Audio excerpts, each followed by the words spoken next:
Dikasih tahu oleh Allah, babi itu haram, kelelawar itu haram, jangan direbus. Bayi itu haram. Di Cina itu Bu, bayi masih janin direbus, di sop. Itu teman saya TKI di Taiwan, di Cina, pulang. Di sana itu banyak restoran makan bayi masih janin.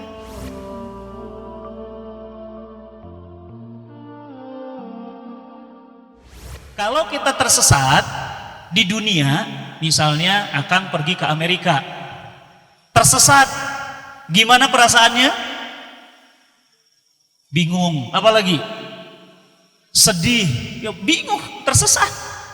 Ya, kalau tersesatnya di Bandung mah orang Bandung gitu, masih bisa nanya-nanya. Tapi tersesatnya di Amerika, Amerikanya Amerika Selatan, bahasanya beda, lingkungannya nggak pernah tahu, dan nggak tahu mau kemana dari mana. Pokoknya tiba-tiba sampai di situ tersesat.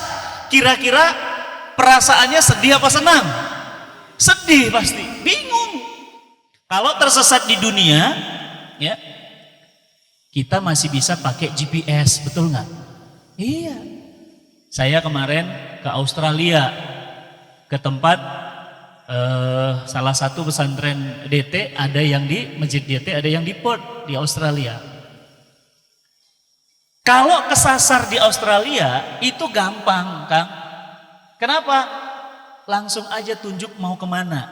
Misalnya ya kita mau ke Taman Victoria Park, ketik aja pakai GPS Victoria Park, Kings Park, itu langsung dia keluar. Apa katanya? 500 meter belok kanan. Bisa bahasa Indonesia, walaupun kita sedang di Australia, bisa pakai bahasa Indonesia. 500 meter putar balik. Begitu kita ikut, apa kata dia? 30 meter ke depan, Anda sudah sampai tujuan. Kalau tersesat di dunia, masih mudah, walaupun di Amerika, walaupun di Meksiko, walaupun di Argentina. Kalau tersesat di dunia, masih ada petunjuk jalan di handphone kita. Apa namanya? GPS. Ya, mungkin yang anak-anak muda udah biasa pakai ya. Yang orang tua mah bingung ya. Nanya aja ke warung, Mang, hari Kings Park paling mana? Ya.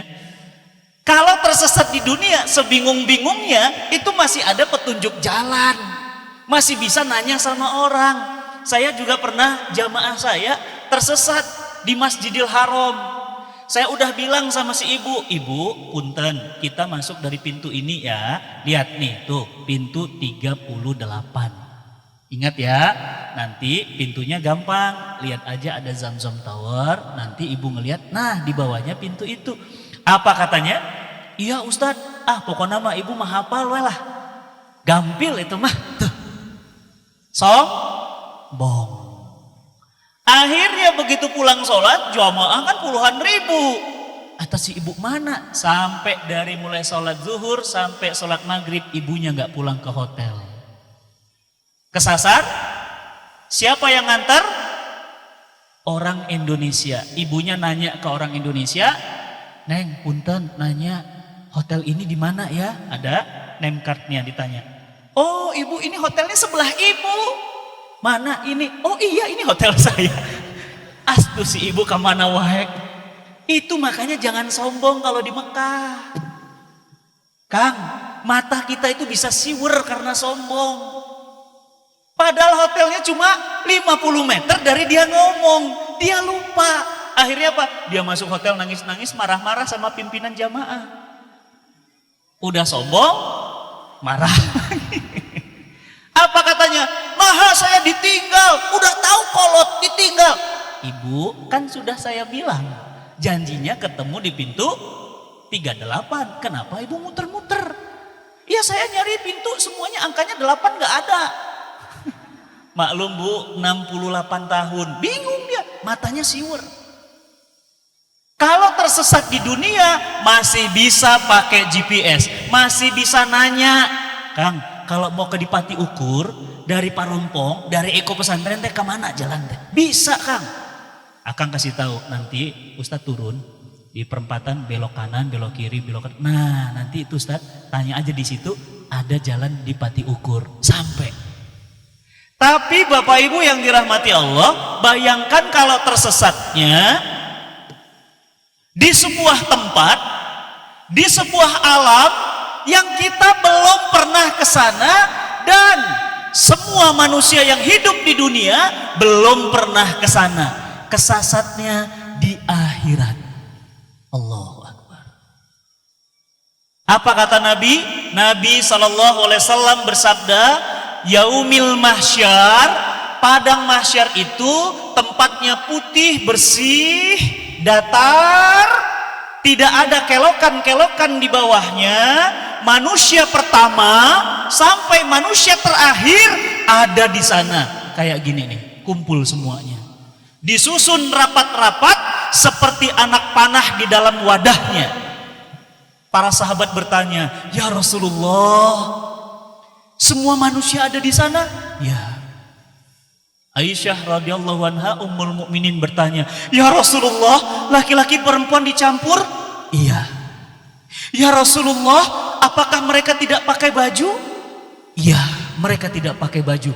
"Ya Rasulullah, kami malu nanti kalau berkumpul di yaumil mahsyar, laki-laki perempuan berkumpul tidak pakai baju, aurat kami terlihat ya Rasulullah." Apa kata Rasulullah sallallahu alaihi wasallam, Nabi kita tercinta? "Wahai Aisyah, istriku tercinta, beratnya dosa dan paniknya setiap orang akan pertanggungjawabannya masing-masing. Dia cemas tentang sholatnya, dia cemas tentang puasanya, dia cemas tentang hajinya, dia cemas tentang amal-amalnya, diterima atau ditolak, mengakibatkan orang gak sempat lagi ngelihat kanan dan kirinya." Jadi nanti Akang kalau di yaumil mahsyar, jangan Akang kira bisa ngelihat, sebelah orang gelis seksi, nggak bisa. Boro-boro, memang nggak pakai baju, memang telanjang semua. Nanti kita kumpul di sana. AA ada di sana, Ustadz Arifin Ilham almarhum ada di sana, Ustadz Jeffrey Al-Bukhari almarhum ada di sana, Ustadz Hari Mukti almarhum ada di sana, Fatih Karim ada di sana. Nanti kita akan kumpul di yaumil mahsyar, posisinya tidak pakai baju, tetapi apa kata Nabi? Mereka tidak akan pernah bisa melihat kanan dan kirinya. Kenapa? Sudah panik, sudah riweuh dengan amal-amal masing-masing. Kenapa? Diterima atau ditolak. Keputusannya di yaumil mahsyar. Serem gak Bapak Ibu? Wih, mau sholat gak bisa, gak boleh sholat di sana. Mau puasa gak ada, mau sedekah gak punya harta, mau haji kemana? Jadi di sana itu, di yaumil mahsyar itu adalah darul jaza. Apa itu darul jaza? Hari pembalasan. Tidak ada amal lagi, nggak ada majelis taklim, nggak ada sedekah, nggak ada pakai jilbab lagi, nggak ada lagi bayar zakat, nggak ada lagi haji, nggak ada umroh. Yang ada hanyalah keputusan Allah, apakah amal kita diterima. Bayangkan kalau kita tersesat di sana, mau nanya sama siapa? Mau minta tolong sama siapa? Bahkan ayah menjauhi anaknya, anak menjauhi ayahnya, ibu lari dari anaknya, istri lari dari suaminya. Kenapa? Karena mereka takut diminta pertanggungjawaban. Dan Bapak Ibu punten, saya sayang sama Bapak Ibu semua, karena Bapak Ibu saudara saya seiman. Siap-siap, karena yaumil mahsyar itu pasti. Bayangkan kalau kita datang ke sebuah tempat yang belum pernah dan gak bisa pulang, gak bisa balik ke dunia, mau minta tolong sama siapa kecuali Allah, maka tempat ini beresiko kalau kita kemudian bisa main-main di sana. Nah, bagaimana kalau kita itu ternyata Allah takdirkan masuk surga? Alhamdulillah. Kalau surga, bagaimana kalau ternyata nyasarnya ternyata masuk kepada naudzubillah min dzalik, masuk kepada naru jahannam, neraka jahannam. Apa kata Nabi SAW?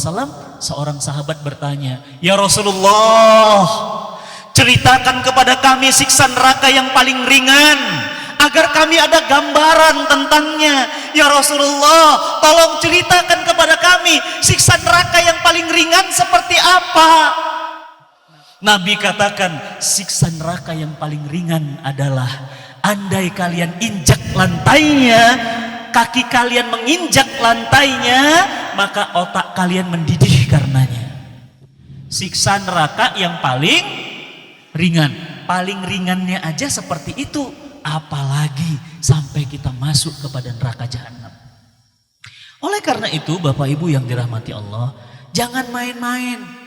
Kalau kita ini kesasar, ya kesasarnya di dunia masih bisa nanya, masih bisa pakai GPS. Kalau kesasarnya di akhirat, kita mau pakai apa? Makanya Allah Subhanahu wa Ta'ala menurunkan GPS. Ini GPS-nya, ini buku panduannya, supaya nanti di sana nggak kesasar. Dikasih tahu oleh Allah, babi itu haram, kelelawar itu haram, jangan direbus. Bayi itu haram. Di Cina itu, Bu, bayi masih janin direbus, di sop. Itu teman saya TKI di Taiwan, di Cina, pulang. Di sana itu banyak restoran makan bayi masih janin. Dan kelelawarnya beda, kelelawarnya bukan kelelawar yang ada di Manado. Kelelawarnya beda jenisnya, lebih gede, taringnya juga lebih panjang. Itu teh direbus, dirica-rica kalau kita mah, disambel, goreng, macam-macam. Kata Quran, itu nggak boleh. Ini GPS, jangan makan bayi. Bayi bukan untuk dimakan. Allah marah, Allah murka kepada bangsa Cina yang sombong. Apa kata Perdana Menterinya pada saat hari ulang tahun Republik Cina? Apa dia bilang? Mulai hari ini tidak ada yang mampu menghentikan Cina. Tidak ada yang mampu mengalahkan Cina. Cina saatnya menguasai dunia. Cek Allah teh naon Bu? Pret. Dikirim pasukan, dikirim rudal, dikirim tentara. Apa yang dikirim? Virus. Virusnya kecil, mata nggak bisa ngelihat. Dan saya kemarin nanya sama dokter spesialis urusan virus. Ibu tahu, Bapak tahu? Ternyata virus itu hamba Allah yang cerdas. Virus itu dia akan datang sesuai dengan perintah Allah. Maka virus itu akan datang kepada orang-orang yang Allah kehendaki, dan dia nggak akan datang kepada orang-orang yang nggak Allah kehendaki. Dan virus itu, Bu, hati-hati. Corona itu nggak perlu pakai gejala. Punten, kalau akang flu, hacim, akang gejala flu. Saya bilang, Kang, pami flu ditutup, jangan hacim lah. Itu virusnya kemana-mana. Itu virus flu. Akang, punten teteh, saya kasih tahu, corona itu nggak pakai gejala. Jadi orangnya bisa sehat, orangnya bisa fit, tiba-tiba di dalamnya ada virus yang sedang memperbanyak diri, dan dia biasanya 14 hari dari kemudian temannya masuk. Dan dia mau masuk ke orang lagi, dia harus transfer pengetahuan antar satu virus dengan virus lain.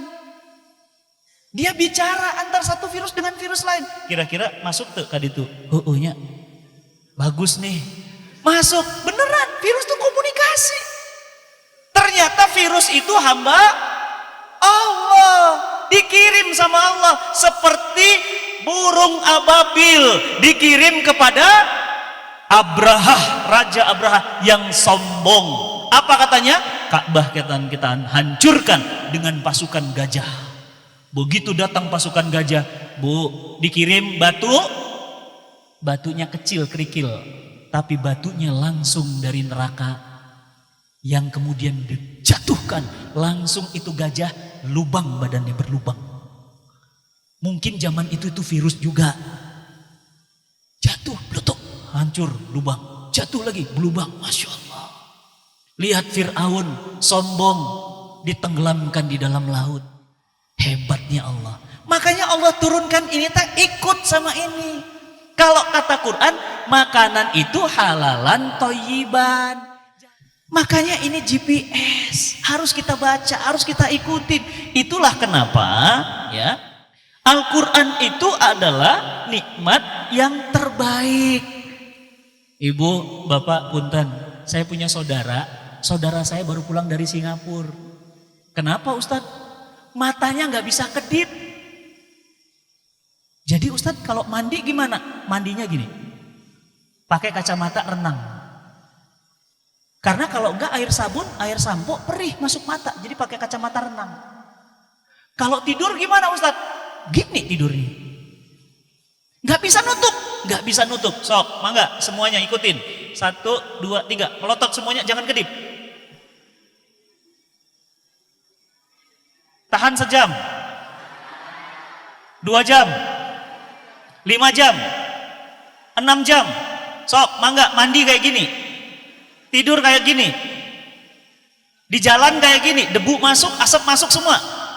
Betapa nikmatnya. Dan teman-teman tahu Bapak Ibu, kena berapa biayanya operasi? Mata saraf, cuma 1 saraf yang dicabut sama Allah 175 juta rupiah. Sok, mangga, ayo 1, 2, 3, kedip-kedip semua. Nikmat? Nikmat. Ternyata kedipan mata aja itu nikmat. Apalagi Al-Quran. Al-Quran itu nikmat, tapi kita nggak merasa nikmat. Quran di rumah berdebu. Quran di rumah nggak pernah dibaca. Quran di rumah nggak pernah dihafalin. Padahal Al-Quran itu adalah huda linnas wa bayyinatin minal huda wal furqan. Allah katakan wa nazzalna alaikal kitab tibyanan likulli syai'in.